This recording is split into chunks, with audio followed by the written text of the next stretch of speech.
Share market bye नियन में आपका स्वागत है दोस्तों। आज हम लोग एक शेयर्स के बारे में जानकारी प्राप्त करते हैं जिसका नाम है great eastern shipping company LTD की बात किया जाएगा, जिसको शॉर्टकट में जीई शिप के नाम से जाना जाता है। यहाँ पे जीई शिप के नाम से जाना जाता है। तो आज के डेज में कुल मिलाकर कहता है कि 8% का यहाँ पे पॉजिटिव रिटर्न्स देखने को मिल रही है। तो लास्ट में इसकी टारगेट प्राइस स्टॉप लॉस की बात किया जाएगा। कहता है कि जैसे ही आपका कहता है कि मार्केट आपका ओपन हुआ था, तो यह भी शेयर जो है करीब करीब कहता है कि 930 के आसपास में आपका ओपन हुआ। उसके बाद ओपन होने के बाद लगातार इसमें आपका तेज़ी बरकरार रही। तेज़ी इतना ज़ोरदार था कि आपका 1000 के लेवल को भी क्रॉस करने का कोशिश किया गया, लेकिन थोड़ा सा आपका कहता है कि नीचे लास्ट में आपका करेक्शन देखने को मिली है। यदि यहाँ पे हाई की यदि बात करते तो हाई जो बनाया 1005 के आसपास में, लो की बात करते तो 930 के आसपास में बनाया है। मार्केट कैप भी ठीक ठाक नज़र आती है 14,000 करोड़ के आसपास में।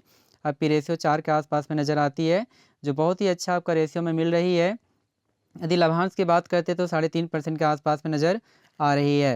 यदि यहाँ पे बाउनिक हाई की बात करते तो 1543 के आसपास में नज़र आती है, और बाउनिक लो की बात करते तो 890 के आसपास में नज़र आ रही है। अर्थात कुल मिलाकर कहा जाए तो यहाँ पे कहते हैं 80 to 90% के आसपास में आपका रिटर्न्स आपका यहाँ शेयर दे चुका था। 1 लाख का वैल्यू 1,90,000 के आसपास में जाने का कोशिश किया गया। यदि यहाँ पे 5 डेज के डाटा को चेक करते तो 5 डेज में कुल मिलाकर जो रिटर्न्स जो देखने को मिलती है वो आपका कहता है कि 3% के आसपास में नज़र आ रही है, जो एक टाइम में 950 के अग्रसर हुआ था, फिर गिरकर 900 के अग्रसर हुआ। उसके बाद लगातार यहाँ से तेज़ी आपका बरकरार रही इस शेयर में। यदि वहीं पे एक मंथ के डाटा को चेक करते तो एक मंथ में कुल मिलाकर 9% का गिरावट देखने को मिली, जो एक टाइम में 1100 के आसपास में था।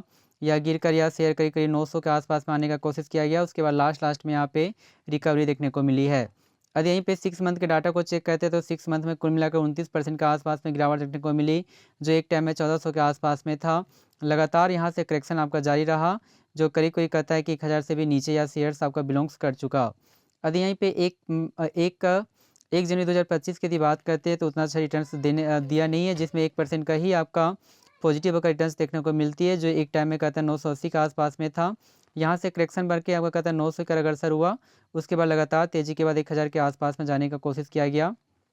यदि वहीं पे 1 साल के डाटा को चेक करते हैं, कुल मिलाकर 365 डेज में तो कुछ रिटर्न्स है ही नहीं, 1% के आसपास में नज़र नहीं आती है। अर्थात लॉन्ग टर्म के व्यू की दृष्टि से देखा जाए तो यह शेयर तो पूरा बैडली आने का इफेक्ट कर दिया, जो एक टाइम में अग्रसर हुआ था 1500 के लेवल की ओर, लेकिन यहाँ से फिर नीचे आपका करेक्शन ज़्यादा देखने को मिली है। यदि वहीं पे 5 साल के डाटा को चेक करते तो 5 सालों में जो आपका रिटर्न जो देखने को मिलती है वो ठीक ठाक ही है, 181% के आसपास में नज़र आती है। जिसमें 1 लाख का वैल्यू 1,80,000 के आसपास में जाने का कोशिश किया गया।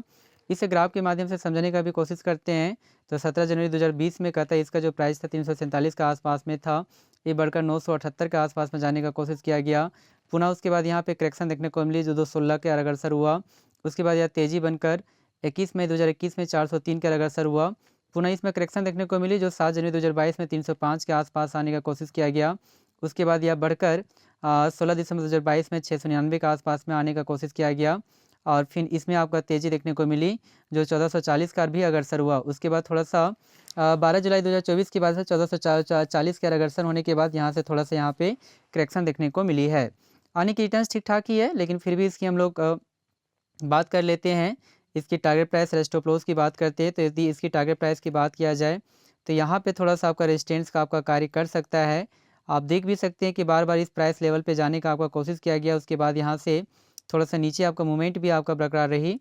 तो हम लोग कह सकते हैं कि यहाँ पे करीब करीब 1101 के आसपास में आने, 1101 नहीं तो फिर भी टारगेट प्राइस हमारा 1100 आपका बनकर आती है, थोड़ा सा अधिक गति रही तो। और स्टॉप लॉस की यदि बात करते हैं तो हमारा जो स्टॉप लॉस जो आपका बनकर आती है वो 890 रुपीज़ के आसपास में बनकर आती है। तो 890 रुपये स्टॉप लॉस है, लेकिन फिर भी आपका फिनेंशियल एडवाइज़र के द्वारा एक बार सलाह ले लें, और सलाह लेने के बाद अपने पोर्टफोलियो में इसे ऐड कर सकते हैं। जी हाँ दोस्तों, थैंक यू वेरी मच।